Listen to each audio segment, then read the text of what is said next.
आज की हमारी कहानी है सोने के आम। समय के साथ साथ राजा की माता वृद्ध हो चुकी थी। एक बार वह बहुत बीमार पड़ गई। उन्हें लगा कि अब वह शीघ्र ही मर जाएंगी। उन्हें आम बहुत पसंद थे, इसलिए जीवन के अंतिम दिनों में वे आम दान करना चाहती थी। तो उन्होंने राजा से ब्राह्मणों को आम दान करने की इच्छा प्रकट की। वह समझती थी कि इस प्रकार दान करने से उन्हें स्वर्ग की प्राप्ति होगी। तो कुछ दिनों बाद राजा की माता अपनी अंतिम इच्छा पूरी किए बिना ही मृत्यु को प्राप्त हो जाती हैं।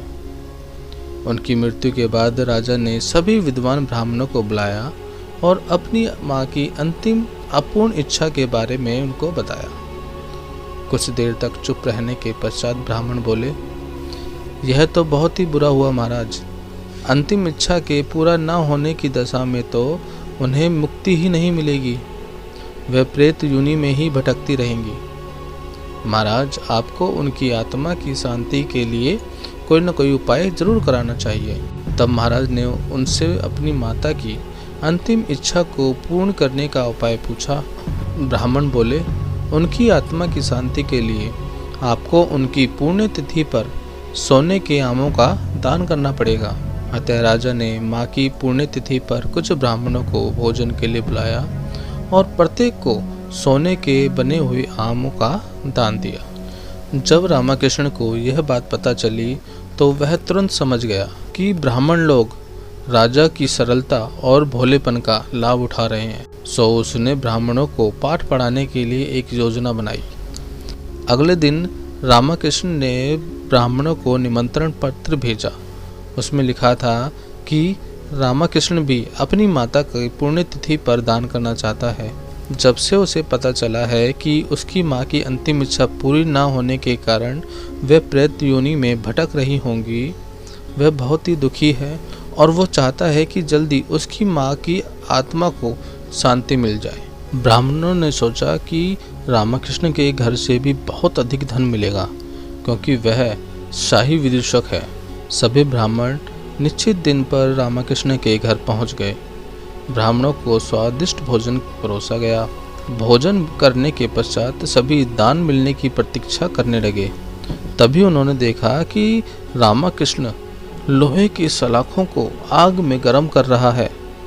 पूछने पर रामकृष्ण बोला कि मेरी माँ फोड़े के दर्द से परेशान थी। मृत्यु के समय उन्हें बहुत तेज दर्द हो रहा था। इससे पहले कि मैं गर्म सलाखों से उनकी सिकाई करता, वह मर चुकी थी। अब उनकी आत्मा की शांति के लिए मुझे आपके साथ वैसा ही करना पड़ेगा जैसे कि उनकी आत्मा की इच्छा थी। यह सुनकर ब्राह्मण बौखला गए। वह वहां से तुरंत चले जाना चाहते थे। वह गुस्से में रामकृष्ण से बोले कि हमें गर्म सलाखों से दागने पर तुम्हारी माँ की आत्मा को शांति कैसे मिलेगी?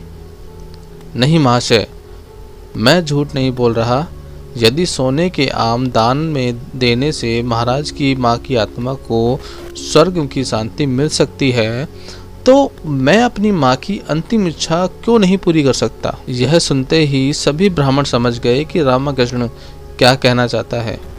वह बोले, रामकृष्ण, हमें क्षमा कर दो। हम वे सोने के आम तुम्हें दे देते हैं, बस तुम हमें जाने दो। रामकृष्ण ने सोने के आम लेकर ब्राह्मणों को जाने दिया। परंतु एक लालची ब्राह्मण ने सारी बात राजा को जाकर बता दी। यह सुनकर राजा क्रोधित हो गए और उन्होंने रामकृष्ण को बुलाया। वह बोले, रामकृष्ण, यदि तुम्हें सोने के आम चाहिए थे तो मुझसे मांग लेते। तुम इतने लालची कैसे हो गए कि तुमने ब्राह्मणों से सोने के आम छीन लिए? महाराज, मैं लालची नहीं हूँ, अपितु मैं तो उनकी लालच की प्रवृत्ति को रोक रहा था। यदि वह आपकी माँ की पुण्यतिथि पर सोने के आम ग्रहण कर सकते हैं, तो मेरी माँ की पुण्यतिथि पर लोहे की गर्म सलाखें क्यों नहीं झेल सकते? राजा रामकृष्ण की बातों का अर्थ समझ गया। उन्होंने ब्राह्मणों को बुलाया और उन्हें भविष्य में लालच त्यागने को कहा। इस तरीके से रामकृष्ण ने लालची ब्राह्मणों को सबक सिखाया।